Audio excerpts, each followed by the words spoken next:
Let's travel back in time for a moment. Imagine a warm evening in Jerusalem. The air is filled with the aroma of spices, the noise of the market, the light of torches. Hundreds, even thousands of people gather here to trade, to celebrate, to meet acquaintances. And suddenly, amidst this familiar hum, a man in a dark cloak appears in the crowd. He moves quickly but unnoticed, as if dissolving among the others. His hand hides something beneath the folds of his garment, and then a sharp, almost invisible flick of a short, curved dagger. A scream, blood, and the man disappears as swiftly as he appeared. A moment passes, and again there is noise, and again a crowd, but now with a sense of caution and fear. It seems that standing next to you might not be a neighbor, but a murderer acting in the name of his faith. This is how they worked, the Sicarii, people of fanatical resolve who believed that death was better than slavery. They believed this so sincerely and rigidly that they were willing to kill and die for it. Their name became a household word. Their shadow stretches through the centuries like a warning. Today, I want to tell their story. Who were they? What did they believe in? And why did their actions divide the very people they were supposedly fighting for? Let's transport ourselves to that era. Imagine the land of Judea, a hot sun, dusty roads, stone cities with narrow streets where every turn holds the memory of something ancient and sacred.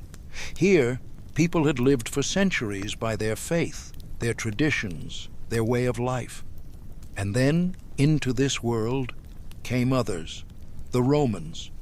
They came not as guests, but as masters.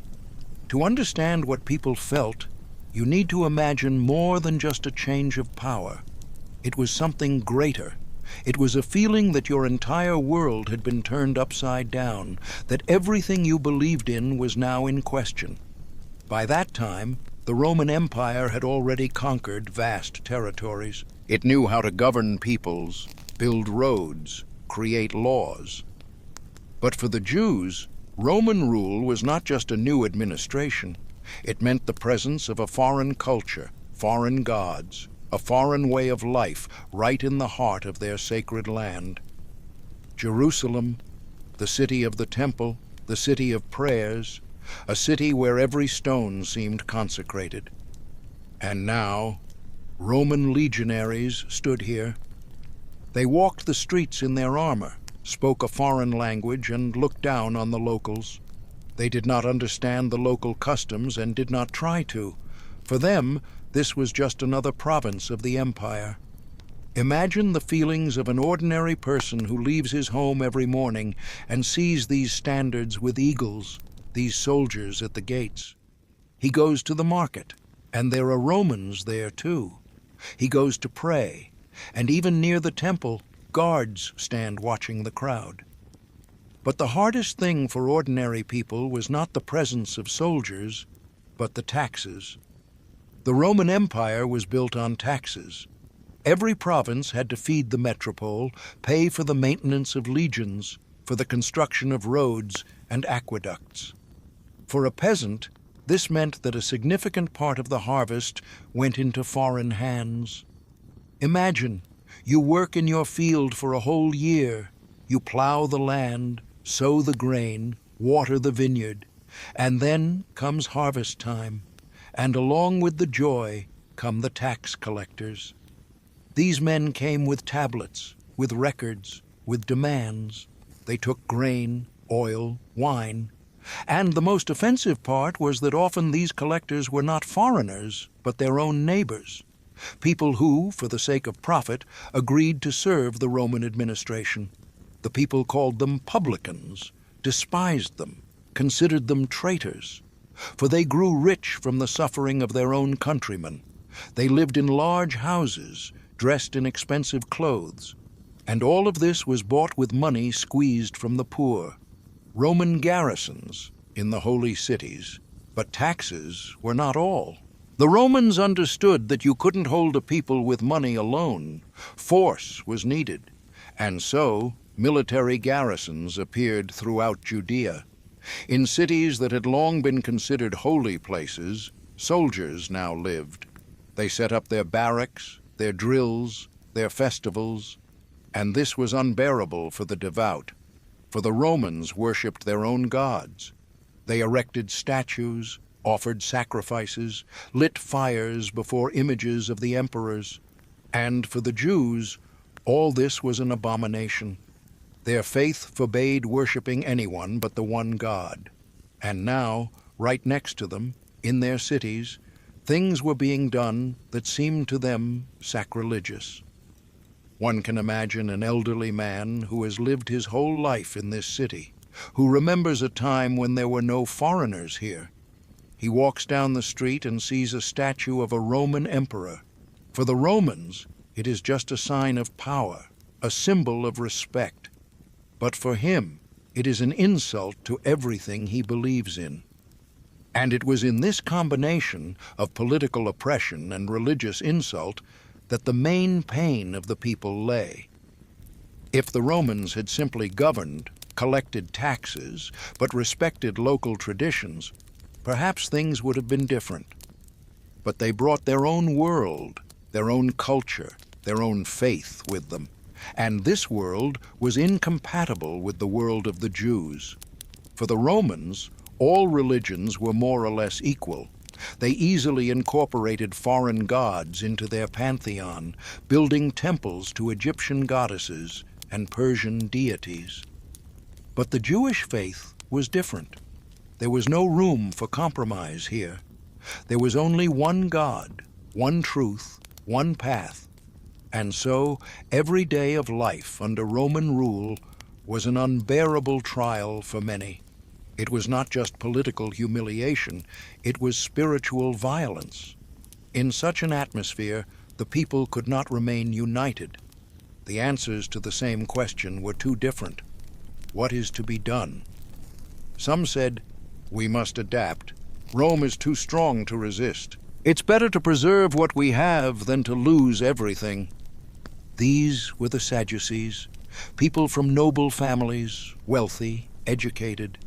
They held high positions, served in the temple, had influence. For them, cooperation with Rome was not betrayal, but a reasonable choice. They said, the temple stands, sacrifices are made, the law is observed. Yes, we pay taxes. Yes, Roman authority is over us. But life goes on. They were accused of greed, of valuing their positions too much. But they answered, we are saving the people from disaster. If we rebel, Rome will destroy us all. Others chose a completely different path. They said, this world is corrupt. It is impossible to live righteously here. We are leaving. These were the Essenes. They left the cities and settled in the desert by the Dead Sea in desolate and harsh places. There they created their own communities where they lived by strict rules, studied sacred texts, prayed, and waited. The Essenes believed that the Messiah would soon come, that God would intervene and change the course of history. They did not want to dirty their hands with struggle. They wanted to remain pure, separate from the sinful world. And so they moved further and further from the cities, deeper and deeper into the silence of the desert. To many, this seemed like an escape. But the Essenes answered, we are not fleeing, we are preparing. When the time comes, the Lord will call upon us. And they lived in anticipation of that hour. But there were also those who wanted neither to adapt nor to flee. They said, we must fight. God gave us this land, and we will not give it to foreigners. These were the zealots. The word zealot means one who is zealous, a person who burns with faith, who is ready to do anything for it. The zealots called the people to rebellion. They said that God was on their side, that if they all rose up together, they could drive out the Romans. They gathered secretly, discussed plans, prepared weapons. They believed that the day would come when the entire nation would rise as one, and then no legions could stand against them. The zealots were popular among the common people. Peasants, artisans, the poor, all those who suffered from taxes and humiliation saw hope in them. Finally, someone was saying what they felt in their hearts. Enough of this suffering. But even among the zealots, there were those who believed that calls to action were not enough, that what was needed were not just words, but deeds. Immediate, decisive, ruthless deeds. Thus appeared the Sicarii. They became the most radical branch of the zealots, people who did not want to wait for an uprising. They decided to act right now, right here, in the very heart of Jerusalem. Their weapon became a short, curved dagger, the Sika. It was a concealed weapon, convenient for attacking in a crowd. It could be hidden under a cloak, drawn in an instant, and used to deliver a quick, deadly blow. It was from this dagger that they got their name, the Sicarii, the men with the dagger. But this was not just a nickname. It was a sign of their method, their philosophy. The Sicarii set themselves a task that frightened even other zealots. They decided to fight not only against the Romans, but also against their own kinsmen, those who collaborated with the invaders. For them, the tax collector was enemy number one. Yes, he is a Jew. Yes, he has a family. But he serves Rome. He helps the oppressors squeeze the lifeblood from the people. Therefore, he is a traitor, and traitors must be punished. The same applied to wealthy merchants who did business with the Romans. The same to priests who were willing to compromise. For the Sicarii, any cooperation with Rome was treason, and they began to act. Their first actions were simple but effective. During a major festival, when thousands of people gathered in the square, a man in a cloak would approach his victim, strike a blow, and disappear into the crowd. The victim would fall, people would scream, panic would ensue, and the killer would have already dissolved among his own neighbors. No one saw his face, no one could identify him. These assassinations created a special atmosphere. People began to be afraid. For now, even in what seemed to be the safest setting, amidst a festive crowd near the temple, one could be killed. Tax collectors stopped going out on the streets alone. Wealthy merchants hired guards.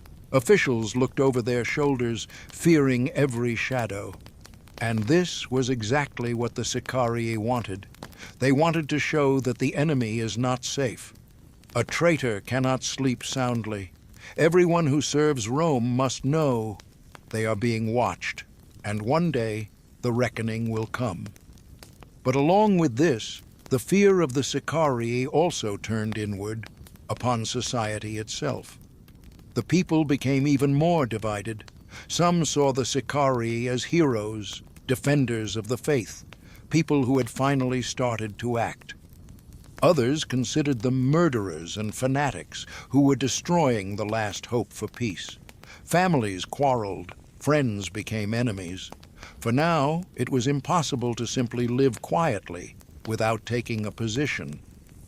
If you work for the Romans, you are a traitor. If you condemn the Sicarii, you are a coward. There was no choice, and therein lay the main tragedy.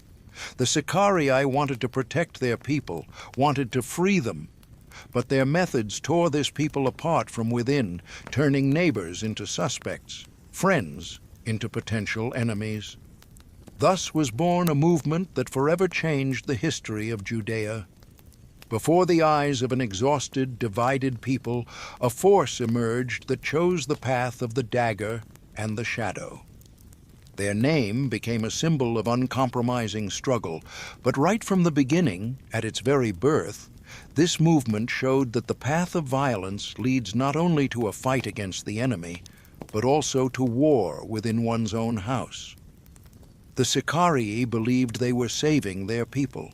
But history would show that their fanaticism would become one of the causes of the greatest tragedy.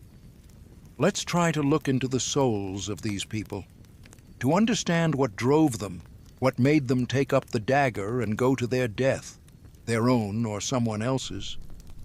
For the Sicarii were not just murderers, they had their own faith, their own philosophy, their own understanding of the world. And to understand their actions, one must first understand their thoughts. Imagine a person who has heard the same thing since childhood. God chose our people. He gave us this land. He made a covenant with us. For him, faith is not just words, not just rituals on holidays. It is the foundation of all existence, the meaning of life, the answer to all questions. And then this person sees foreigners come to his land. They impose their laws, collect taxes, demand obedience. They worship their gods, set up statues of emperors, call them deities. And this person feels everything he believed in, everything that gave his life meaning, is now under threat. What should he do? Submit? Agree that his God turned out to be weaker than the Roman legions? Or fight, at any cost, to the last breath? Only God is our King. At the core of the Sicarii's worldview was one simple yet absolute principle. They repeated it like a prayer, like a mantra. Only God is our King, not the Roman emperor, not a Judean king appointed by Rome, not a high priest who seeks compromises with the authorities, but only the Lord, the one, eternal, invisible, but the only true ruler.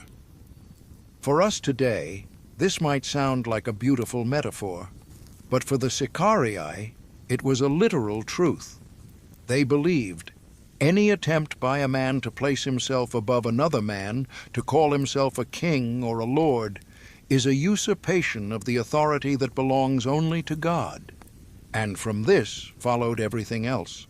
If only God can be king, then any earthly ruler is an impostor.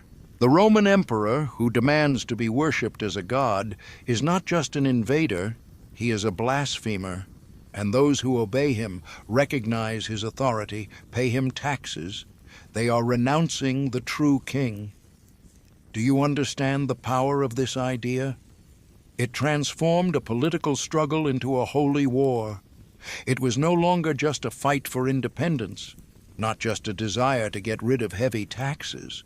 It was a battle between truth and falsehood, between faith and betrayal. The Sicarii went even further. They didn't just reject the authority of the Romans, they rejected the very idea of human authority. Imagine a world where there are no kings, no rulers, no bosses, where every person is subject only to God and his own conscience, where there are no laws except God's law. This is the world the Sicarii strove for. Of course, this was a utopia, for even in their own ranks, there had to be leaders, those who made decisions, who gave orders.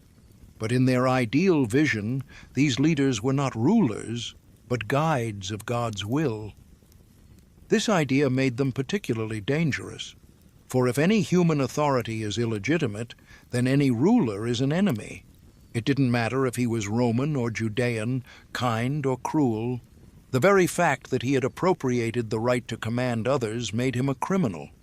And that is why the Sicarii could not find common ground, even with those who also fought against Rome. Other zealots dreamed of overthrowing the Romans and installing their own king.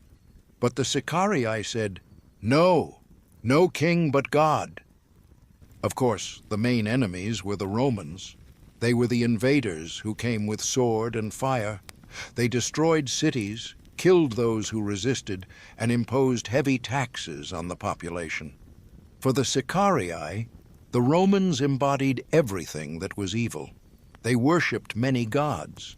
They erected statues of emperors and demanded they be worshipped. They built theaters and amphitheaters where they held spectacles that seemed an abomination to the Jews. Roman legionaries walked the sacred streets of Jerusalem with weapons in hand. They laughed at local customs, drank wine, and held feasts on days when devout Jews fasted and prayed. Every day of the Romans' presence in the Holy Land seemed to the Sicarii an insult to God, and so they considered it their duty to expel the invaders at any cost. But it is important to understand one thing here. The Sicarii did not just want to free their land. They wanted to purify it. They believed that the presence of pagans desecrated the sanctity of this place, and as long as a single Roman walked on this land, the people could not be righteous. But even more than the Romans, the Sicarii hated their own kinsmen who went to serve the invaders. And here we come to the darkest side of their ideology: the tax collectors. These men were Jews by birth. They knew the law, they went to the temple, they observed the festivals, but they agreed to work for the Roman administration. They went to the homes of their own neighbors and demanded money for a foreign treasury. For the Sicarii, such people were worse than enemies. An enemy is an enemy. You expect trouble from him. But these, they betrayed their own people for money. They became tools in the hands of the oppressors, and that is why they most often became the victims of the Sicarii. During a festival, when a tax collector came out to the square thinking he was safe in the crowd, the blow of a dagger would find him.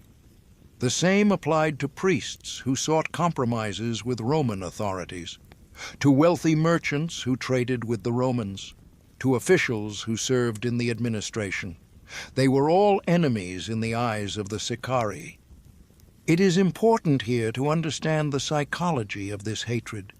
The Sicarii believed that the people could win only if they were united, if everyone was ready to sacrifice, to fight. But these people destroyed that unity.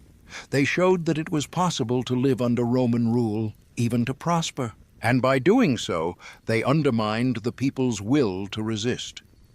Therefore, for the Sicarii, the murder of a collaborator was not just revenge. It was a warning, a message to the entire nation. Do not dare to betray. Do not think you can get rich at our expense. We see you, and the hour of reckoning will come. Now let's try to understand how the Sicarii thought. For them, the world was black and white. There were no shades of gray, no compromises. You were either with the people or against them, either with God or with the invaders. Their main slogan could be expressed as, "Better to die than to accept foreign rule." Death did not frighten them. On the contrary, it seemed to them a worthy end for a righteous man. Living under the rule of foreigners meant daily humiliation for them. Every day, when you wake up and realize that you are not the master of your own land, that your life depends on the mercy of the conquerors, that was worse than death for them. Imagine a man who tells himself every morning, "I live in slavery. I am not free. My life does not belong to me." Such a man will either break or rebel. The Sicarii chose rebellion, but their rebellion was special. They did not believe in negotiations, in diplomacy, in gradual changes. For them, there was only one path: complete, absolute liberation. And if that was impossible, then it was better to die. Here we come to the key point of their ideology. The Sicarii did not even entertain the thought of compromise. Other people might say, "Let's make a deal with the Romans. Let's ask for lower taxes, get more self-government." To many, this seemed reasonable. After all, complete independence is unattainable. Rome is too strong. But at least life for the people could be made easier. The Sicarii rejected this logic completely. For them, any compromise was treason. Why? Because compromise implies recognition. If you negotiate with the Romans about taxes, you recognize their right to collect those taxes. If you ask them for concessions, you recognize their power over you. And for the Sicarii, the Romans had no right to be here. no right to govern, to judge, to collect taxes. They were usurpers, and the only thing they deserved was expulsion. Moreover, the Sicarii saw compromise as a danger to the spirit of the people. They said, "Today we agree to a little, tomorrow to more, and the day after tomorrow we will have already forgotten that we were once free." And there was a certain truth in this. History knows many examples of peoples who, by gradually adapting to the rule of conquerors, eventually dissolved into their culture, losing their identity. The Sicarii fought against this very thing. They wanted to preserve the purity of the faith and the purity of the people. And for this, in their opinion, it was necessary to reject any contact with the enemy. But the Sicarii went even further. For them, this was not just politics. It was religion. They believed to make an alliance with Rome is to betray God. For God made a covenant with the people of Israel. He gave them this land. He promised to be their protector. And the people, for their part, promised to worship only Him, to keep His laws. And if the people now recognize the authority of the Roman emperor, pay him taxes, obey his laws, this means a breach of the covenant. It means that the people are placing an earthly ruler above God. For the Sicarii, this was unthinkable. It was a sin that could not be forgiven, and so they were ready to do anything to prevent it. Do you see what a terrible logic this was? It left no room for doubt, for reflection, for attempts to find another way. You were either completely on God's side, or you were a traitor. There was no third option. And here we see the main paradox of the Sicarii. They fought for their people. They wanted to free them, protect them, preserve them. But their methods destroyed this very people from within. They killed tax collectors and created an atmosphere of fear. Now people were afraid not only of the Romans, but of their own neighbors. Who knows? Maybe that man standing next to you at the market is a Sicarius. Maybe he considers you a traitor. They rejected any compromises and deprived the people of any opportunity to alleviate their fate in any way. For if no negotiations are possible, only war remains, and war means suffering, death, destruction. They demanded absolute loyalty and turned life into a nightmare for those who simply wanted to survive. Not everyone was a hero. Not everyone was ready to die for freedom. Many just wanted to feed their families, raise their children, live quietly and peacefully. But for the Sicarii, such people were weaklings, traitors, unworthy of life. This was the ideology of the Sicarii, pure, absolute, admitting no doubt. Only God is king. Any human authority is usurpation. Enemies are everywhere, both among foreigners and among their own. Compromise is treason. An alliance with Rome is a sin. This ideology gave them strength. It made them fearless, resolute, ready for anything. But it also made them blind. They did not see that their struggle was destroying what they were trying to protect. History would show where this ideology led. But for now, in those years, the Sicarii believed they were on the right path. They were saving their people. They were fulfilling the will of God. And this belief led them further, to increasingly brutal actions, to ever greater violence, to a tragedy that would befall the entire nation. Methods of struggle. Now let's talk about how exactly the Sicarii operated. For it is one thing to have an ideology, to believe in something, to dream of liberation. It is quite another to bring these dreams to life, to turn words into actions. The Sicarii chose their own path, a special, terrifying path, one that history had hardly known before them. And to understand them, one must imagine not only what they did, but also how and why in that particular way. Imagine a typical day in Jerusalem. The city is full of life, the streets are noisy, merchants shout the prices of their goods, women carry jars of water, children run between the stalls. The sun beats down mercilessly, the air is filled with the aromas of spices, bread, wine. People hurry about their business, meet, talk, laugh. It is the ordinary life of an ordinary city. Now imagine that among this crowd, among these peaceful people, a man walks with a dagger under his cloak. He is calm. His face expresses nothing in particular. He walks slowly, looks around, as if searching for someone. And then he sees his target, a man in expensive clothes, perhaps a tax collector known to everyone in the city. This man is also calm. He does not expect trouble. He is going about his business, perhaps heading home or to his office. And suddenly, a swift movement, a flash of metal, a scream. The man clutches his chest. Blood seeps through the fabric of his clothes. He falls. The crowd freezes for a moment, then panic begins. People scream, scatter in all directions. Someone tries to help the fallen man. And the killer? He is already gone. He disappeared as quickly as he appeared, dissolving into the very same crowd that was a witness to the murder just a moment ago.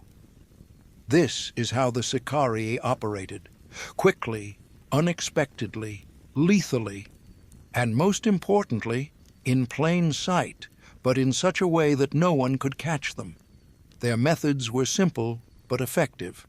They did not build fortresses, did not gather armies, did not fight open battles. They acted secretly in the very heart of the city, turning every street, every square, into a battlefield. And this was something completely new for that time. In the ancient world, warfare usually looked different.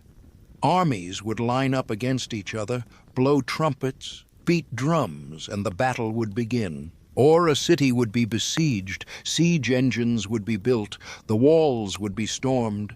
Everything was open, everything was clear. Here is the enemy, here are we. Between us is the battlefield. But the Sicarii changed the rules. They turned life itself into a battlefield. Now the enemy could catch you not in battle, but at the market. Not on a fortress wall, but in your own home. Death could come not from a soldier in armor, but from a neighbor in an ordinary cloak. They chose special days for their actions, festivals. This was not accidental. During major holidays, thousands of pilgrims from all over Judea flocked to Jerusalem. The city overflowed with people. The streets became so crowded that it was difficult to pass. Everyone was busy celebrating. Everyone was excited, joyful, not expecting trouble. It was in such an environment that the Sicarii carried out their strikes.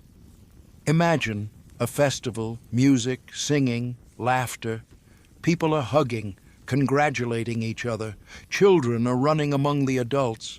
And suddenly, a scream. A man falls, blood on the cobblestones. The celebration turns into a nightmare in an instant. Why did they choose festivals? Firstly, because it is easy to hide in a crowd.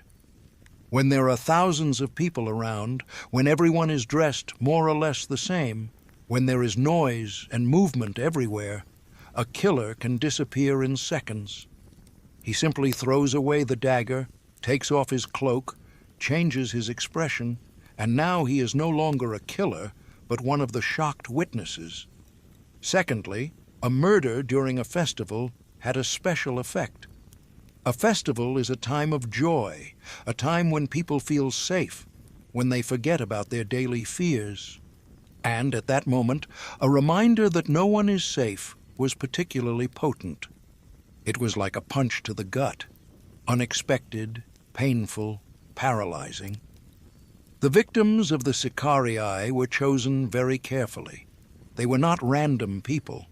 Every murder was a message, a tax collector, a message to everyone who serves the Roman administration, a wealthy merchant trading with the Romans, a warning to those who get rich from collaborating with the enemy, a priest leaning towards compromise, a demonstration that even a high position will not protect a traitor.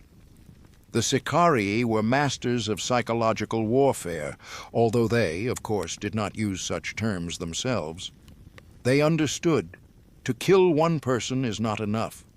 It is important that this murder be seen by hundreds, that thousands learn about it, that it sows fear in the hearts of all who might think of collaborating with Rome. After each such murder, rumors spread throughout the city. People whispered, told each other details, added facts, real and imagined. With each retelling, the story grew with new details. The killer seemed more elusive, more terrifying, and it worked. Tax collectors began to fear going out onto the streets. Wealthy people who served the Romans hired guards, stopped attending festivals, locked themselves in their homes. Priests who had previously spoken openly about the need for peace with Rome became more cautious in their words. But the fear spread not only to those who actually collaborated with the invaders, it engulfed everyone. For who could know whom the Sicarii would consider a traitor? Perhaps it was enough just to be rich, or just to talk to a Roman soldier, or just not to express hatred for the conquerors out loud. The lines became blurred. People stopped trusting each other. The neighbor you lived next to for 20 years, what if he is a Sicarius? Or conversely, what if the Sicarii consider him a traitor, and then it's dangerous even to stand next to him? The city sank into an atmosphere of suspicion and fear. And this was exactly what the Sicarii wanted. They wanted to show that there are no safe places, no protected people. Anyone who serves the enemy will be punished. And it doesn't matter how many guards he has, it doesn't matter how high his position is. Their tactic was simple, but brilliant in its simplicity. The blow was struck quickly, suddenly, at the most unexpected moment. The Sicarius would approach the victim as closely as possible, sometimes even embracing him, pretending to greet an old acquaintance. And at that moment, a stab under the ribs, short, precise. The curved blade of the dagger was specially designed for such blows. It easily entered between the ribs, reaching the heart or lungs. The victim didn't even have time to understand what had happened. The pain came a moment later. Strength left the body, the person fell, and the killer was already walking away, already merging with the crowd. He shouted along with everyone else, pointed at the fallen man, feigned horror and shock. Who could suspect that it was he, this shocked man, who had just delivered the fatal blow? The Romans tried to fight this. They increased the number of guards on the streets, organized raids, tried to infiltrate their agents into the ranks of the Sicarii. But it was all useless. The Sicarii were part of the people. They lived among their own. They knew every street, every alley. They could disappear in the blink of an eye, dissolve into the crowd as if they had never been there. Moreover, the people protected them. Even those who did not approve of the killings, who feared the Sicarii, still did not betray them to the Romans. For to betray a Sicarius meant to admit oneself an ally of the invaders, and that was dangerous, both for one's life and for one's reputation. Thus, a vicious circle of fear and silence was created. The Sicarii killed, the people were silent, the Romans could not catch them, and the killings continued. It is important to understand, for the Sicarii, murder was not just a way to eliminate an enemy, it was a theatrical act, a performance played out in public. Every murder was a message, a symbol, a demonstration of power. They understood the power of spectacle. In the ancient world, people were accustomed to public executions, to gladiatorial games, to theatrical performances. Everything important happened in front of a crowd, and the Sicarii used this. They turned murder into a spectacle, where the crowd was both a spectator and a participant. Imagine the psychological effect. You are standing in the square, and a man with a knife in his chest falls next to you. You see his eyes, full of terror and incomprehension. You hear his last breath. You see the blood on the stones, and you realize that could be me, at any moment, in any place. This fear was much stronger than the fear of the Roman legions. A legion can be seen from afar. You can hide. You can run away. But how can you hide from someone who looks like an ordinary person? How can you escape a danger that can come from anywhere? The Sicarii created a new kind of war, a war of nerves, a war of fear. They did not seek to conquer territory, did not try to defeat an enemy army. Their goal was different: to break the will of the enemy, to make him fear every step, every glance. And this tactic worked. The Roman administration in Judea lived in constant tension. Officials were afraid to go out onto the streets without guards. Tax collectors demanded additional protection. Even Roman soldiers, accustomed to danger, felt uneasy in this city where death could come from a crowd of seemingly peaceful inhabitants. But the most terrible thing was that this tactic also destroyed society itself. For the main victims of the Sicarii were not the Romans. They were hard to get to. They lived in fortified buildings, walked in groups, were always on alert. The main victims were their own people, Jews whom the Sicarii accused of collaborating with the enemy. And here we come to the most important point. What the Sicarii did was something completely new in human history. Yes, murders had always happened. Yes, there had been conspiracies and assassination attempts, but what the Sicarii did was qualitatively different.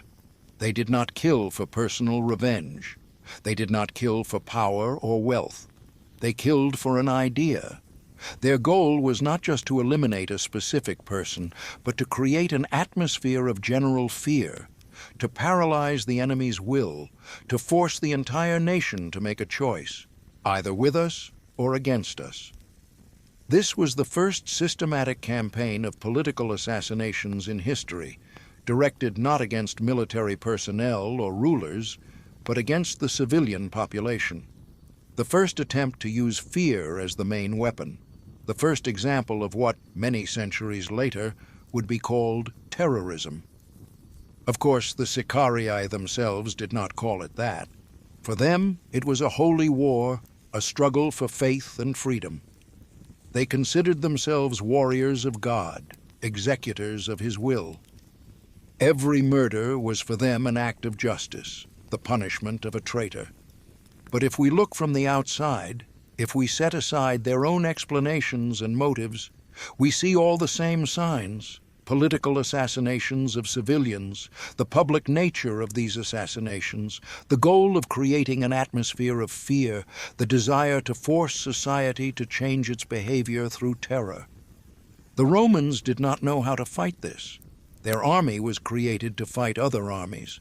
Their tactics involved open battles, sieges of fortresses, conquest of territories. But how do you fight an enemy who does not wear a uniform, who lives among the civilian population, who could be anyone? They tried to use harsh measures. After each murder, they organized raids, arrested suspects, tortured, executed. But this only increased the people's hatred for the invaders. Every execution of an innocent person created new sicarii, new people ready to take up the dagger. They tried to bribe informants, to infiltrate agents. But the people were silent. Even those who feared the Sicarii, who did not approve of their methods, preferred to remain silent rather than help the Romans. This went on for years. Murder followed murder. Fear penetrated deeper and deeper into people's hearts. Society split into those who supported the Sicarii, those who feared them, and those who were just trying to survive without drawing attention to themselves. And all this time, the Sicarii remained in the shadows, invisible and ubiquitous at the same time. They were in the crowd at the market. They were among the pilgrims in the temple. They were everywhere and nowhere. And everyone knew, if you cross the line, if you agree to serve Rome, if you even appear to them as a traitor, they will find you. Here we come to the darkest, most tragic side of the Sicari's story. One could imagine them as heroes, freedom fighters, people who were not afraid to stand up against a mighty empire, and many perceived them that way. But the reality turned out to be much more complex and terrifying, because over time their weapons were increasingly turned not against Roman soldiers, but against their own kinsmen. And here begins the story of how a seemingly noble struggle turns into a nightmare for its own people. Let's try to understand the logic of the Sicarii. For them, the war with Rome was absolute, either complete freedom or death, no intermediate options. And therefore, anyone who spoke of peace, of compromise, of negotiations, seemed to them not just a weakling or a coward. He seemed a traitor, a person who was undermining the holy war from within. Imagine their point of view. They risk their lives every day. They live in constant danger, knowing that if they are caught, torture and a painful death await them. They have given up a normal life, family, peace, for the sake of their faith, for their people. And then they see people who continue to live as if nothing is happening. They trade, get rich, build houses. Yes, they pay taxes to the Romans. Yes, they sometimes interact with officials of the occupation administration. But in return, they live peacefully. Their children are fed. Their wives are dressed in good clothes. For the Sicarii, this was unbearable. They believed, as long as it is possible to live under Roman rule, as long as one can somehow adapt, the people will not rise up. People always choose the easier path. And therefore, to raise the people to fight, you must take away their choice. You must make it so that life under Roman rule becomes impossible. And they began to act. But not against the Romans. They acted against their own. One of their most terrible methods was the destruction of food supplies. They set fire to granaries where grain was stored. They destroyed warehouses with oil and wine. They destroyed what was meant to feed the people in difficult times. Imagine a peasant who has worked his field all year. He plowed, sowed, watered, harvested. Finally, he has grain for a whole year, maybe even with a surplus. He puts it in the granary, happy that his family will be fed. And suddenly, at night, men with torches come. By morning, only ashes remain of the granary. Why did the Sicarii do this? Their logic was simple and cruel. They said, if the people have food reserves, they will be inclined towards peace with Rome. They will say, let's make a deal, save what we have, wait out the hard times. But if there are no reserves, if the people are hungry, if they have nothing to lose, then they will rebel. Then they will have no choice but to fight. This was a monstrous logic. They were effectively telling their own people, we will make you starve so that you will start to fight. We will take your last possessions so that you will have nothing to lose. And the most terrible thing was, they did this in the name of saving this very people. They sincerely believed they were doing the right thing, that it was better for the people to suffer now, but then gain freedom, that temporary hardships were nothing compared to eternal slavery. But the result was different. People starved. Children cried from hunger. The elderly died. And the blame for this lay not only with the Romans who collected taxes. The Sicarii, who destroyed the last reserves, were also to blame. The people found themselves between a rock and a hard place. On one side, the Romans, demanding taxes. On the other, the Sicarii, burning what was left. And there was nowhere to run, nowhere to hide. But even this was not enough for the Sicarii.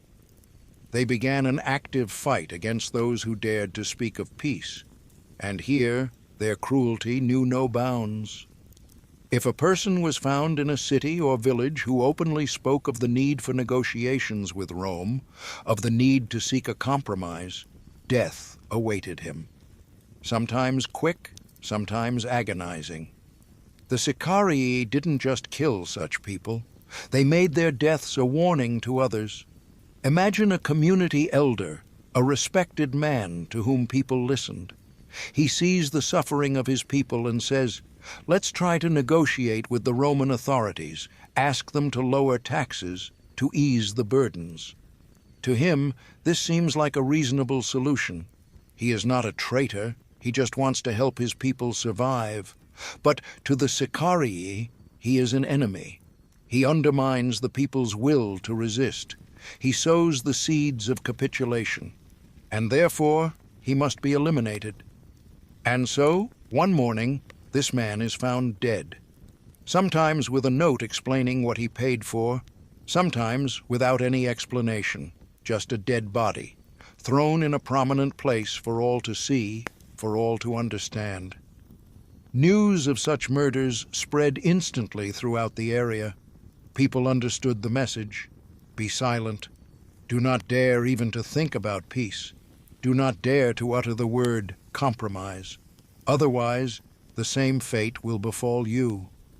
Thus, it was not just fear of the Romans that reigned in society. It was fear of one's own people that took hold. People were afraid to say what they thought.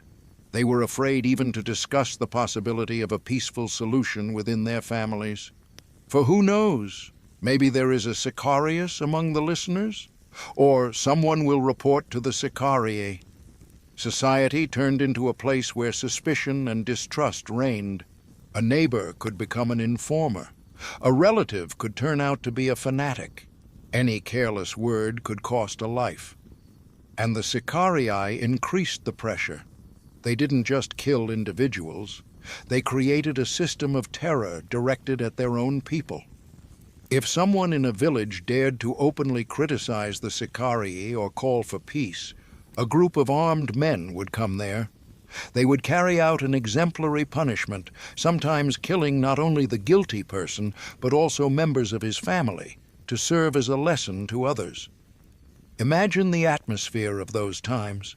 You live in your village, go about your business, raise your children, and suddenly you learn that in the neighboring village, the Sicarii burned down the house of a wealthy peasant, accusing him of collaborating with the Romans. The whole family died in the fire. And you understand, this could happen to anyone. It's enough to seem suspicious to them, enough to be too rich or too cautious in your words.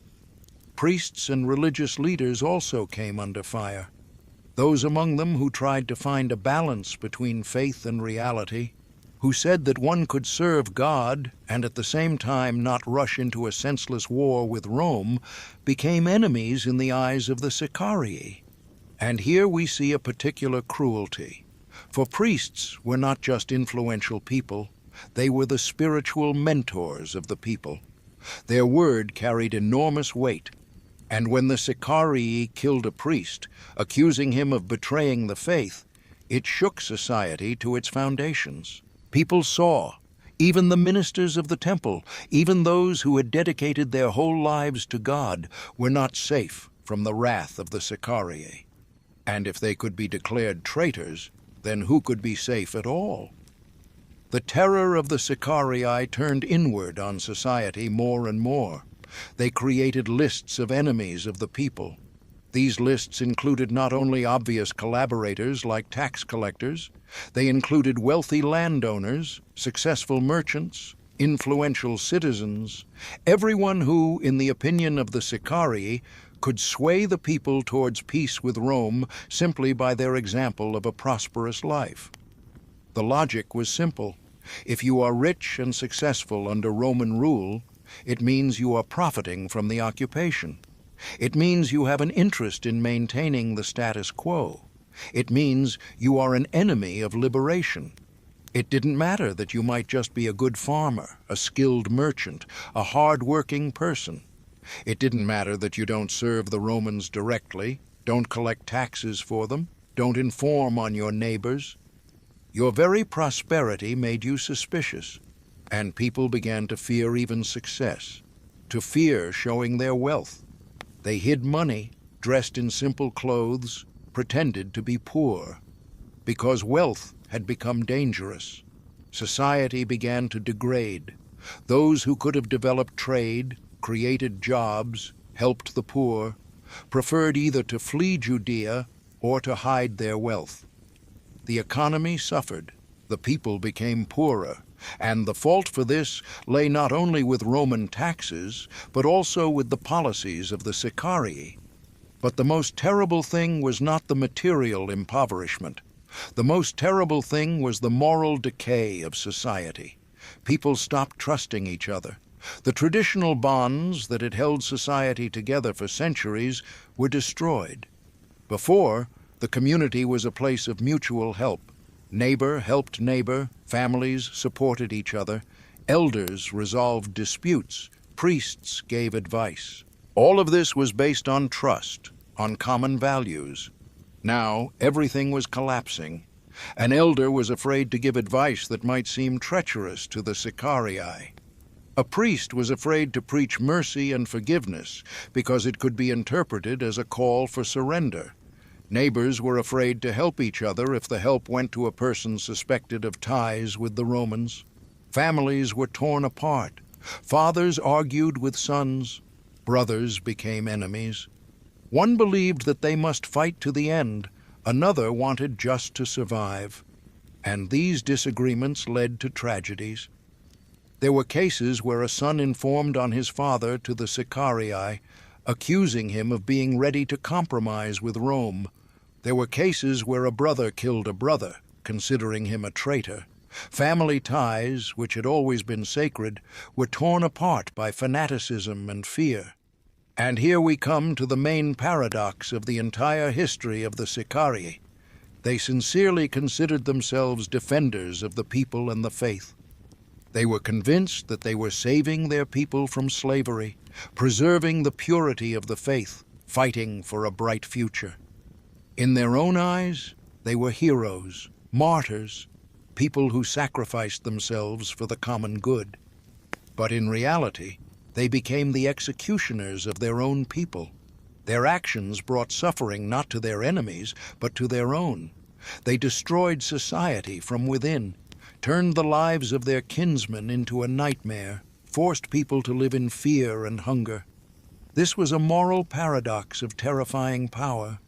How can you save a people by killing its members? How can you defend the faith by terrorizing the faithful? How can you fight for freedom by depriving people of their last chance to choose?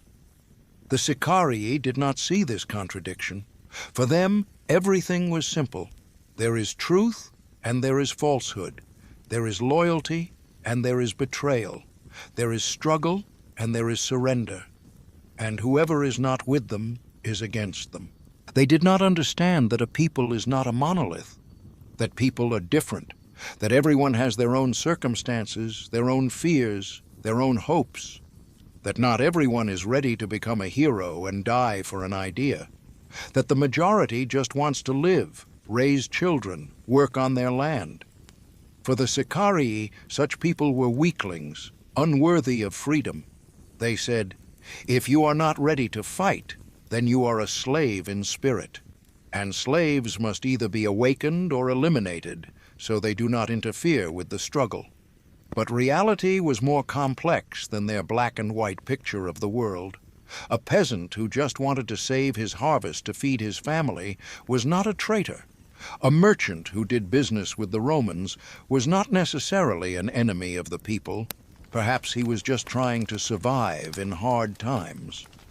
A priest who spoke of patience and hope was not a turncoat. Perhaps he just saw that an open rebellion would lead to the nation's ruin. But the Sicarii did not want to see shades of gray. For them, the world was divided into black and white, into their own and enemies. And this rigidity, this intransigence, made them more terrifying than any external foe. The Romans could kill, could take property, could impose heavy taxes. but they were still foreigners. Trouble was expected from them. There was no trust in them. But the Sicarii were their own. They spoke the same language, prayed to the same God, lived in the same cities. And that is why their betrayal, for the murder of their own, was a betrayal of the ideal of community, wounded much more deeply. The people found themselves caught between two forces. On one side, Roman occupation with its taxes and garrisons. On the other, the terror of the Sicarii, who would not even let one think about peace. And in this vice, people just tried to survive, balancing every day on the edge between two dangers. Some fled. They left their native places, went to other provinces where the passions were not so high. There they could live quietly, even under foreign rule, but at least without the constant fear of being killed by their own people. Others withdrew into themselves. They stopped communicating with neighbors, did not attend festivals, did not participate in public life. They lived like hermits in their own country, fearing any contact, any word that could be misinterpreted. And a third group became embittered. They joined the Sicarii not out of ideological conviction, but out of desperation. They told themselves, if the world is so cruel, if there is no place for a simple life, then one must become cruel oneself. Better to be an executioner than a victim. Thus, the Sicarii destroyed the fabric of society, turning the people into a fragmented, frightened, embittered mass. And the most tragic part is that they did this in the name of saving this very people, in the name of their future freedom and prosperity. Masada, the last fortress. And now let's transport ourselves to the most dramatic moment of this story. Imagine a high cliff towering over a dead desert, a heat from which the air melts, endless sands all around, and not a single tree capable of providing shade. And on top of this cliff, a fortress, stone walls, storehouses with water and grain, houses built back in the time of King Herod. And in this fortress, the last of the Sicarii, those who did not surrender, did not retreat, did not ask for mercy. This place was called Masada. And here, the final scene of their story was to unfold, a scene so tragic and dramatic that it would be debated 2,000 years later. But first, let's tell how it all began. How the Sicarii, who once operated secretly in the crowds of Jerusalem's streets, ended up in this desert fortress surrounded by Roman legions. It all began in the year 66 of our era. By that time, Judea had been living under Roman rule for many decades. Tension had been building for years. The taxes were becoming heavier, the Roman officials more arrogant, the humiliations more painful. And finally, the people's patience snapped. The rebellion began. Not secret killings in the streets, but a real war. The people rose up against Rome. In different parts of the country, people took up arms, attacked Roman garrisons, expelled officials. For a while it seemed that the impossible was becoming possible, that little Judea could throw off the rule of the world's greatest empire. The Sicarii were among the instigators of this rebellion. Years of secret struggle, years of assassinations and terror led to what they wanted: open war.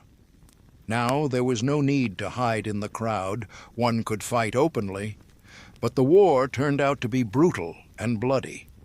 The Romans were not going to lose a province. They sent legions, experienced, battle-hardened, armed with the best weapons of that time.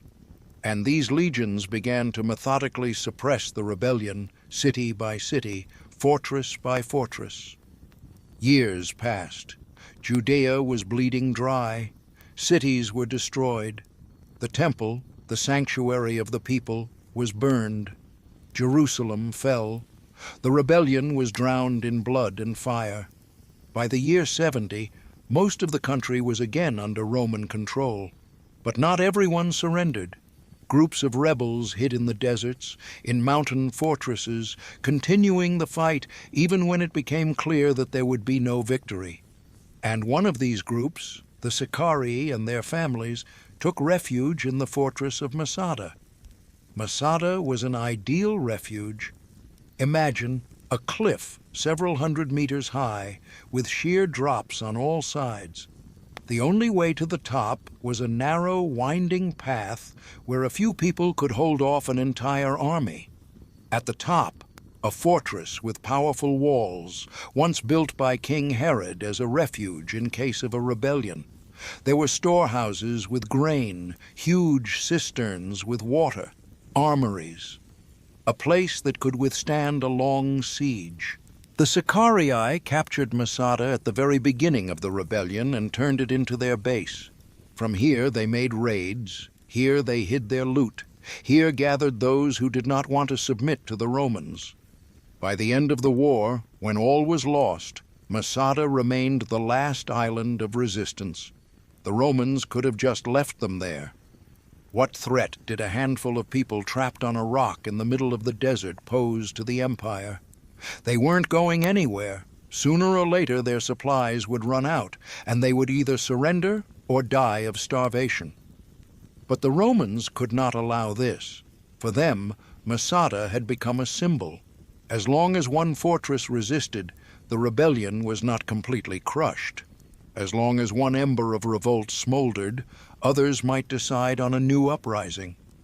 It was necessary to wipe Masada off the face of the earth, to show everyone no one can oppose Rome.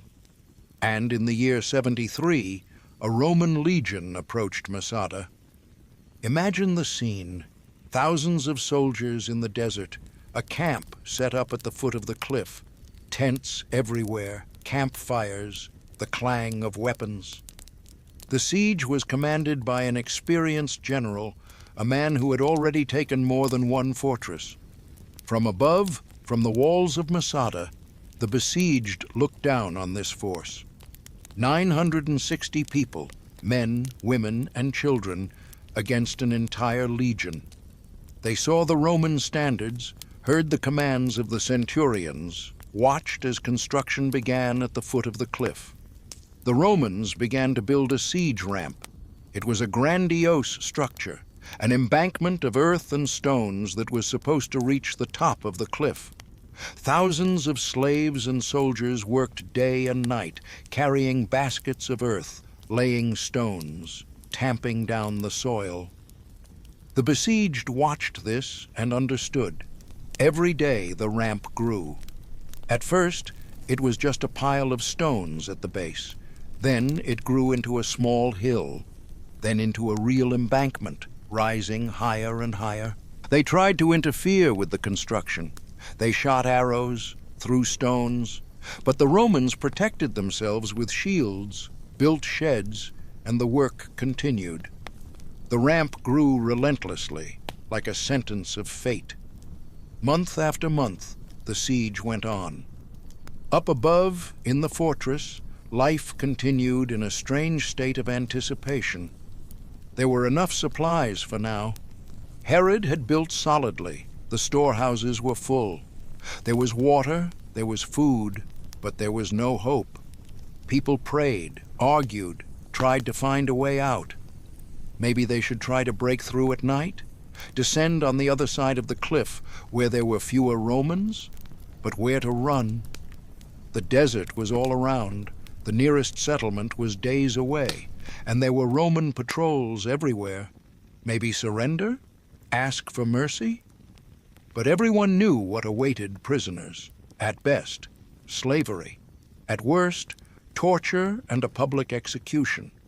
The Romans did not forgive rebels, especially those who had resisted for so long. And then the ramp reached the top. The Romans brought up a battering ram, began to break down the wall. The defenders fought desperately. But what could they do against such force? The wall crumbled, Roman soldiers prepared for the assault. The last night of Masada had come. And here we move to the part of the story told by the ancient historian Josephus Flavius, which has troubled people ever since. Flavius wrote that the leader of the besieged, a man named Eleazar ben Yair, gathered all the defenders of the fortress. Imagine the scene. It is night. Torches burn on the walls. Below, the Roman camp bustles, preparing for tomorrow's assault. And in the fortress square stand the people, warriors, old men, women with children in their arms. Everyone knows that tomorrow the end will come, and Eleazar speaks. Flavius records his speech, perhaps fabricated, perhaps based on the stories of survivors, we do not know. But this speech is piercing in its hopelessness and pride. He says, "Tomorrow the Romans will break into the fortress. We cannot stop them. Captivity, slavery, humiliation await us. Dishonor awaits our wives and daughters. Our children will be sold into slavery. We ourselves will be tortured and then crucified or thrown to be torn apart by beasts in the amphitheater for the amusement of the Roman crowd." And he asks, have we fought for freedom all our lives only to end like this? Did we not always say, better death than slavery? These were not empty words. This was our belief, our life. And he proposes, let us die free. Let us not give the enemy the triumph of victory over us.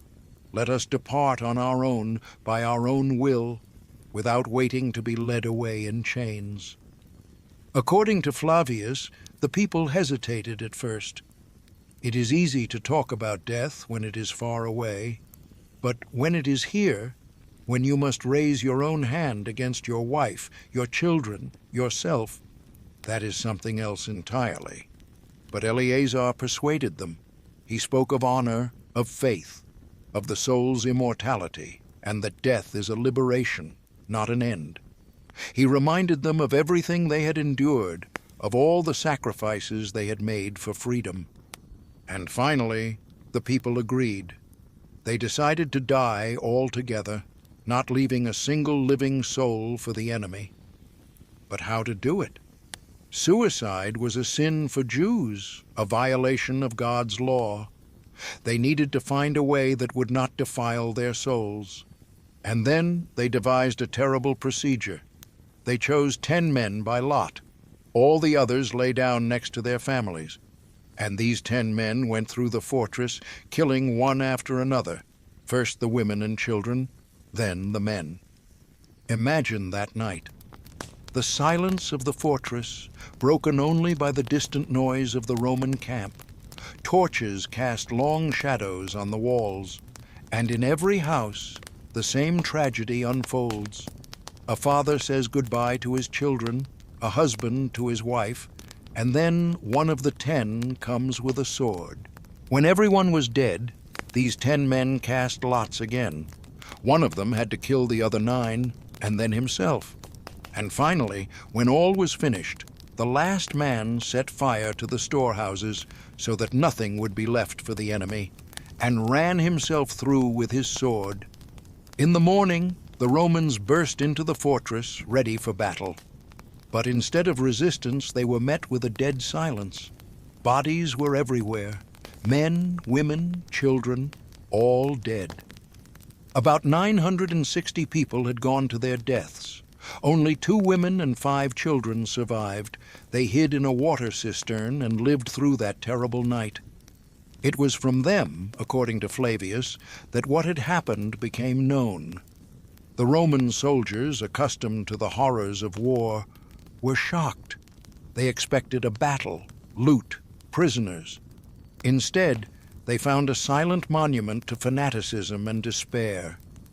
It was a complete victory for Rome. The last pocket of resistance was crushed. The rebellion was finally over.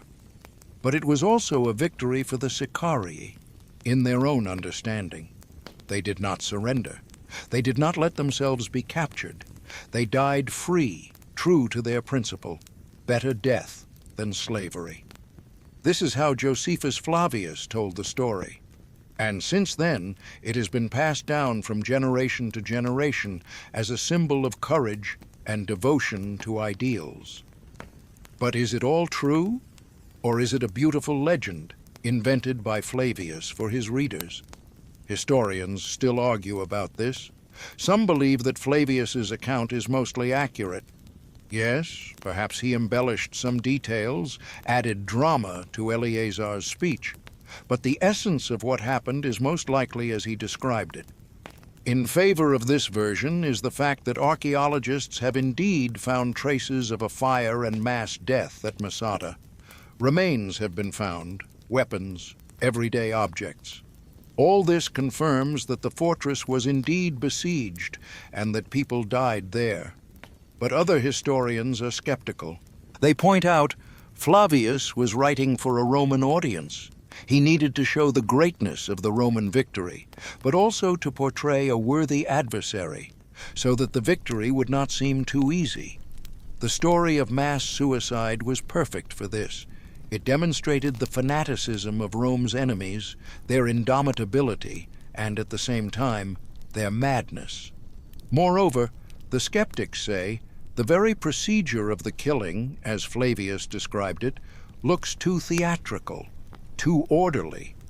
In reality, people facing imminent death would hardly have been able to act so calmly and methodically. Perhaps, they suggest, something less dramatic happened. Maybe some of the defenders did indeed commit suicide, seeing the hopelessness of their situation. But maybe most were killed in battle or after the capture of the fortress. And Flavius transformed this into a beautiful legend of collective suicide. We do not know for sure. Too much time has passed. The witnesses have been dead for 2,000 years. Only the stones of Masada remain, silent and mysterious, keeping their secrets. But something else is important. The story of Masada, whether true or embellished, has become a symbol of how far fanaticism can go, a symbol of how an idea can become more important than life, not only one's own, but also the lives of those one loves. The Sicarii believed they were saving the honor of their people, that they were dying with dignity, but they condemned their wives and children to death. The children of Masada did not choose death. They were simply born at the wrong time, in the wrong place. And therein lies the tragedy. The adults had the right to choose death over captivity. That is their right. But did they have the right to choose death for their children? Eleazar spoke of honor and freedom, but a child does not yet understand these words.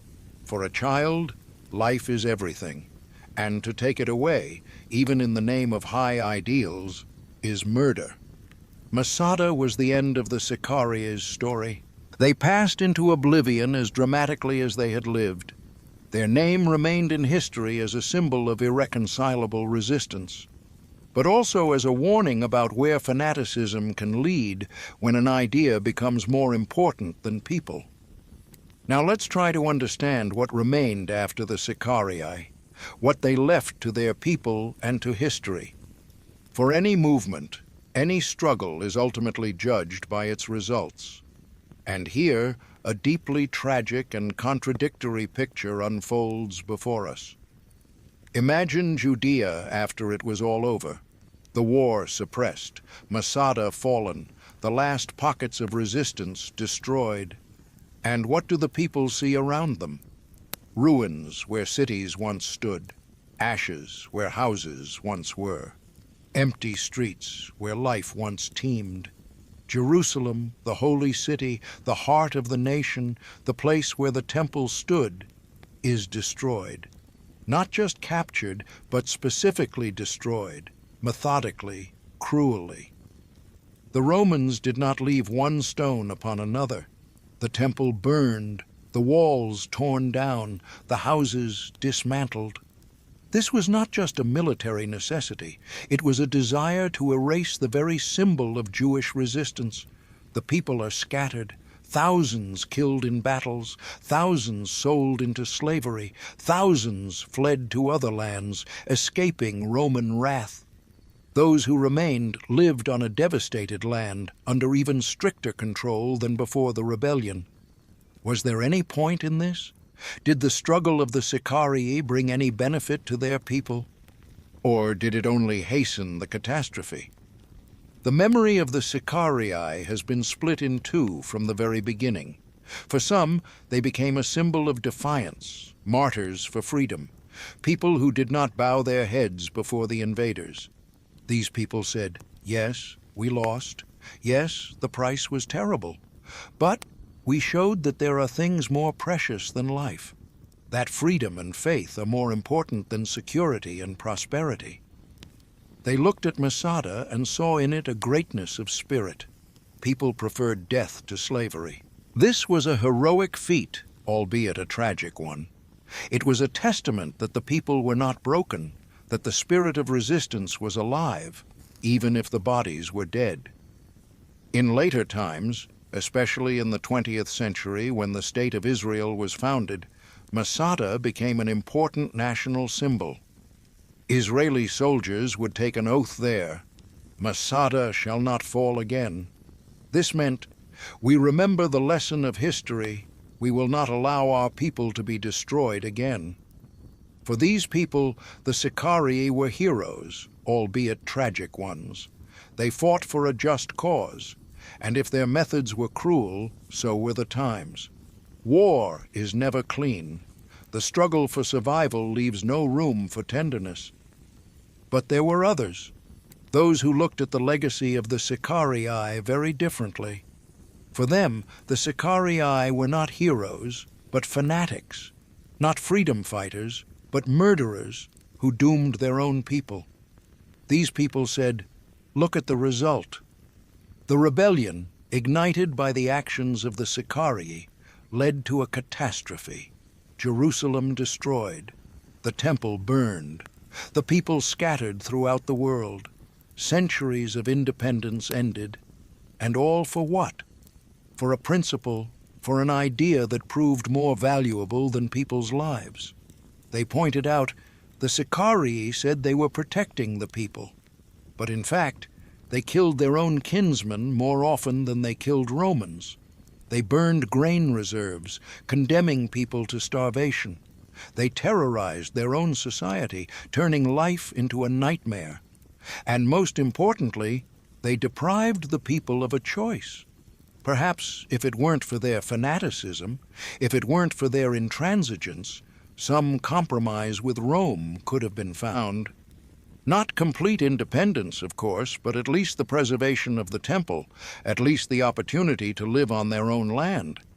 But the Sicarii made any compromise impossible. They killed those who tried to seek peaceful solutions. And therefore, for these people, the Sicarii were guilty of the national catastrophe. They unleashed a war that could not be won. They pushed the situation to the point of no return, and when everything collapsed, they went to a heroic death, leaving the people to deal with the consequences of their actions. Both of these points of view have merit, and therein lies the tragedy of the memory of the Sicarii. They cannot be evaluated unequivocally. They were both heroes and villains at the same time.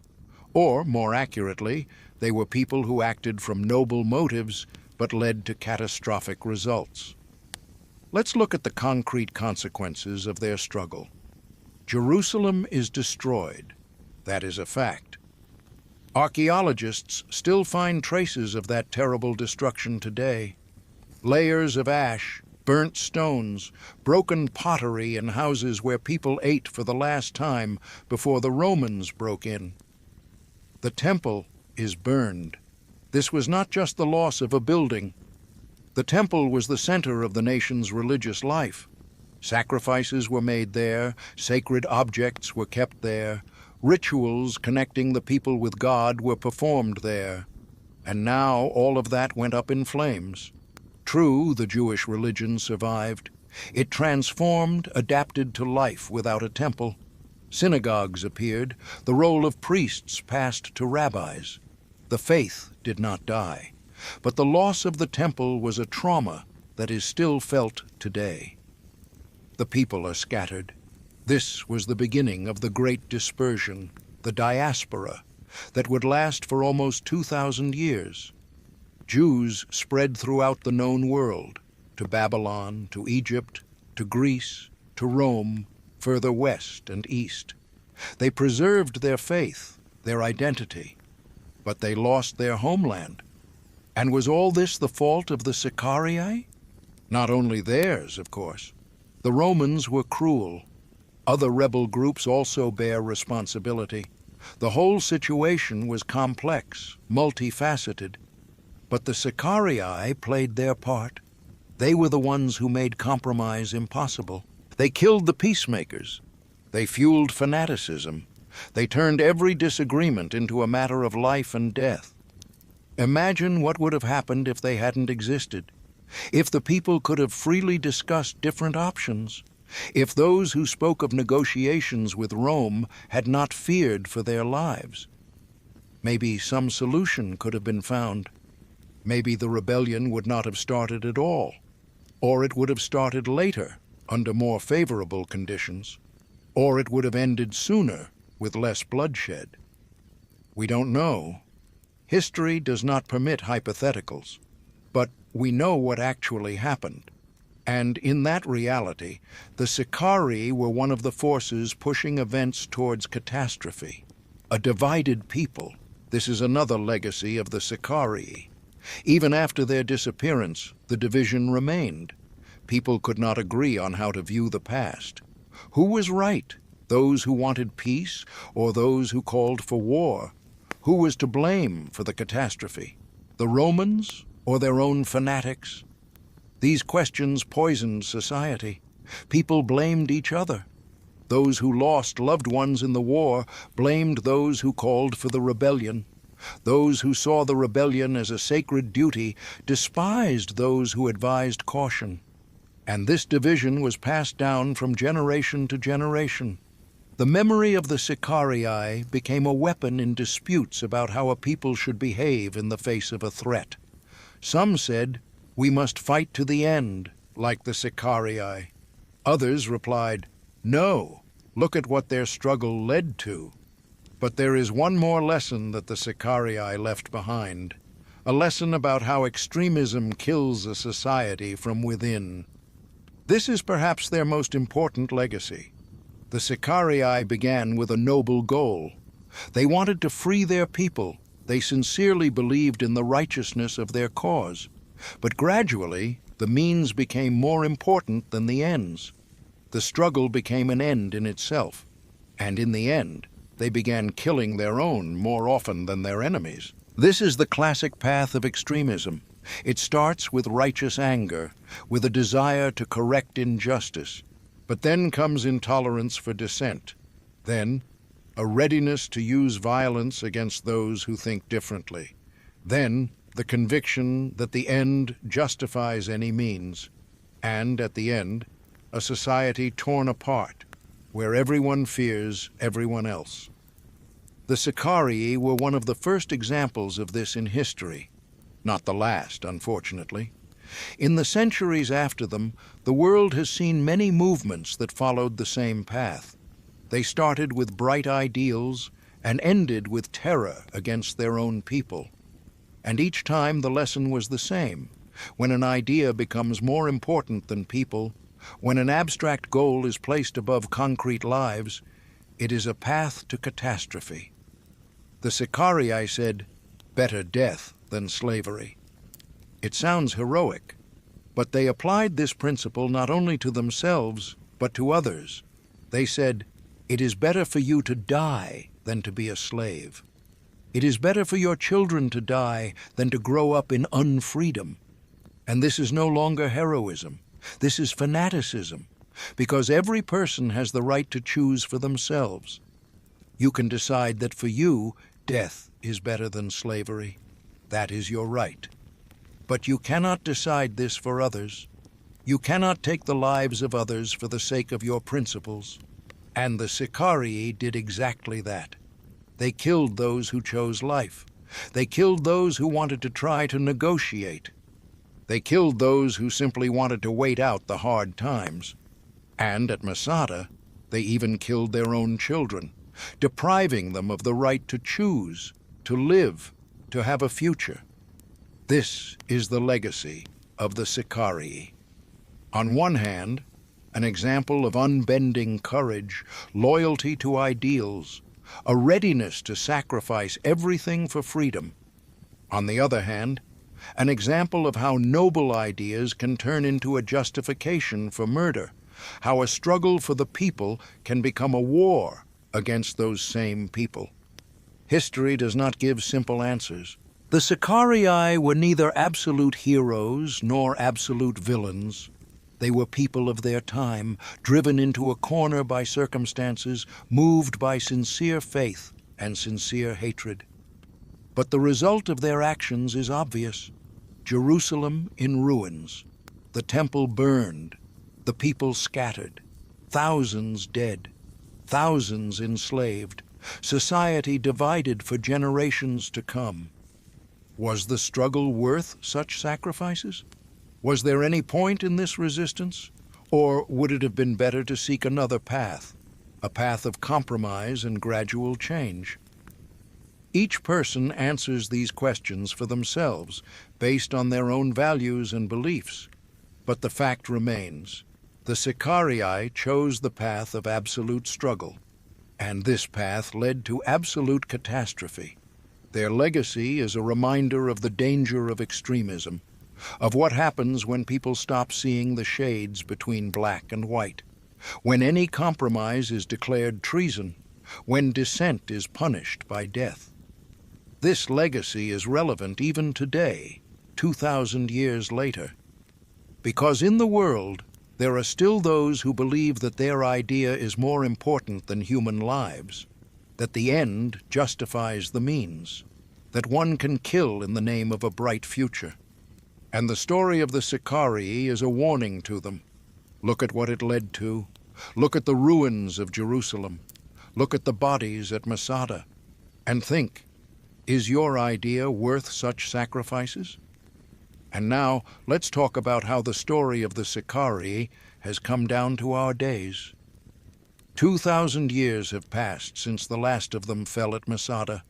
Centuries have gone by, empires have changed, entire civilizations have been born and have disappeared. But something of the Sicarii has remained, not just a memory in history books, something more tangible, more alive. And strangely enough, this legacy of the Sicarii is present in our daily lives, although we often don't even think about it. Their name lives on in words that people speak on different continents. Their methods are recognizable in contemporary events. Their story sounds a warning that, for some reason, is not always heard. Let's start with the simplest and, at the same time, most amazing thing, with a word. The Romans, the very ones against whom the Sicarii fought, recorded their name in their laws. For Roman jurists, the word sicarius became a legal term. It denoted a special type of crime, murder with a dagger, a concealed assassination, an attack in a crowd. Imagine a Roman judge in the 1st or 2nd century of our era. Before him is a murder case. Witnesses say, a man was stabbed in the market, the killer disappeared into the crowd, and the judge writes in the record, Sicarius, a dagger-wielding murderer. Thus a word born in the deserts of Judea entered Roman law, and Roman law turned out to be incredibly resilient. When the Roman Empire fell, when barbarians conquered its territories, Roman laws did not disappear. They formed the basis of the legal systems of the new states that arose from the ruins of the empire. And the words, terms, and concepts of Roman law passed into the languages of the peoples of Europe. Latin, the language of the Romans, became the mother of a whole family of languages, the Romance languages. Italian, Spanish, Portuguese, French, Romanian, they all grew from Latin, like branches from a single trunk, and, along with grammar and vocabulary, they also inherited some terms of Roman law. The word sicarius was among them. In most Romance languages, it transformed, changed, but did not disappear.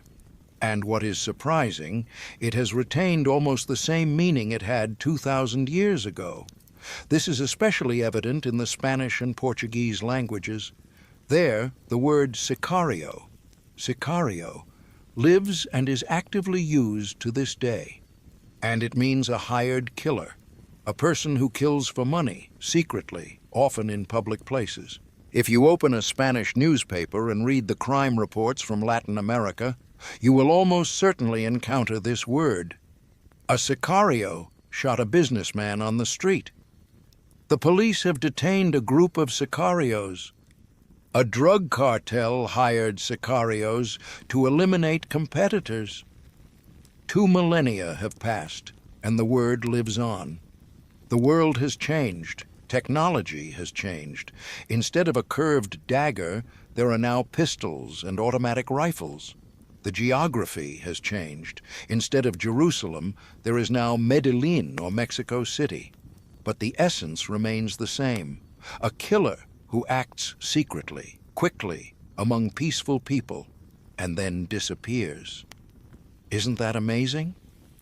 People who lived in the 1st century in distant Judea gave a name to a phenomenon that turned out to be timeless. Their specific story ended at Masada. But the method they used, the method of covert political assassination, proved to be so universal that it has survived for millennia. And it's not just about the word. When we look at the modern world, we see phenomena that are strikingly reminiscent of the actions of the Sicarii. Of course, there is no direct succession. Modern terrorists have not read about the Sicarii. They have not consciously copied them. But the methods turn out to be similar because the logic of violence is the same everywhere. Public killings designed to intimidate. Attacks in a crowd where the killer can hide among peaceful people. The choice of victims not for military necessity, but for symbolic meaning. The transformation of violence into a message, into a theatrical act that is meant to affect not only the victim, but all witnesses. The Sicarii did all this 2,000 years ago, and terrorists do all this today. The technologies, scales, and ideologies have changed, but the principle remains the same. Use fear as a weapon, turn public space into a battlefield, make people feel that there is no safety anywhere. Historians who study terrorism often turn to the Sicarii as one of the earliest examples of this phenomenon. Yes, before them there were assassinations of rulers, conspiracies, rebellions. But the Sicarii were perhaps the first to make terror against the civilian population a systematic method of political struggle. They didn't just kill, they created an atmosphere of universal fear. They made it so that every person walking down the street looked over their shoulder, so that everyone who dealt with the authorities feared for their life. So that society itself was paralyzed by uncertainty and suspicion, and this method proved to be so effective that it has been rediscovered again and again throughout history. In the Middle Ages, there were the assassins, an Islamic sect that killed their enemies with daggers, acting secretly and unexpectedly. Their name, by the way, also became a household word. From it came the English word assassin, a murderer. In modern times, anarchists appeared, who killed kings and ministers, believing that they were thereby hastening the revolution.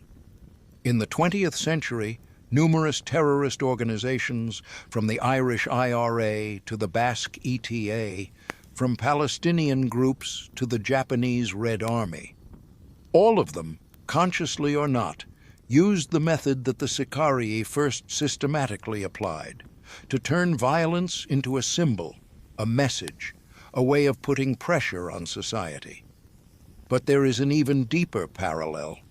The Sicarii were not just murderers, they were fanatics, convinced of the absolute righteousness of their cause. They believed they were acting in the name of God, in the name of a higher justice, and this justified any means for them. Do we not see the same thing today? 21st century terrorists are also convinced of their righteousness. They also consider themselves fighters for justice, for faith, for the freedom of their people. They also believe that the goal is so sacred that it justifies any sacrifice. And they too, like the Sicarii, often turn their violence against their own people. They kill those who disagree with them, who seek compromises, who just want to live peacefully. They terrorize their own society, driving it into a corner, depriving it of choice. History repeats itself with astonishing accuracy. The names, places, ideologies change. But the pattern remains the same. A group of fanatics, convinced of their righteousness, begins a terror campaign against their own society, believing that they are thereby saving it. And in the end, they bring catastrophe upon the very people they intended to protect. That is why the story of the Sicarii is important today. Not because it is an exotic episode from the distant past, but because it is a mirror in which we see the eternal patterns of human behavior. When we hear in the news about a terrorist attack, a political assassination, a group that terrorizes the population in the name of high ideals, we can remember the Sicarii and understand this is not new. It has always been this way, and it has always ended the same way. The Sicarii believed they were saving their people, but their methods led to catastrophe. Their fanaticism destroyed what they wanted to protect. Their intransigence made any peaceful solution impossible. And in the end, their people paid a terrible price for their idealism. This is a lesson worth remembering when someone says, "Our cause is so righteous that it justifies any means." When someone declares, "Whoever is not with us is against us and must be destroyed." When someone asserts, "It is better that we all die than agree to a compromise." Remember the Sicarii. Look at what it led to. The ruins of Jerusalem, the burned temple, a scattered people, the dead bodies at Masada, men, women, children, whose lives were sacrificed for someone else's ideal. The word sicario lives on in the languages of the world as a reminder. Every time a Spanish newspaper writes about a hired killer, every time a police report records a crime, every time people utter this word, an echo of that ancient story resonates within it. An echo of Jerusalem, where a dagger flashed in the crowd. An echo of Masada, where 960 people chose death. An echo of a 2,000-year history of violence in the name of ideals. And this echo asks us, have we learned the lesson? Do we understand that fanaticism, however noble it may seem, leads to tragedy? Do we see that when an idea becomes more important than people, when an abstract goal is placed above concrete lives, it is a path to nowhere? The Sicarii are long gone. Their fortress stands in the desert, empty and silent. Their daggers rest in museum display cases. Their bones have long turned to dust. But their legacy lives on, in a word that is spoken in different languages, in a method that is rediscovered again and again, in a warning that history addresses to each new generation. They showed us how far a person convinced of their own righteousness can go, how noble ideals can turn into a justification for murder, how a struggle for the people can become a war against those same people. And as long as there are those in the world who are willing to kill in the name of an idea, the story of the Sicarii will remain relevant. It will remain a warning worth hearing.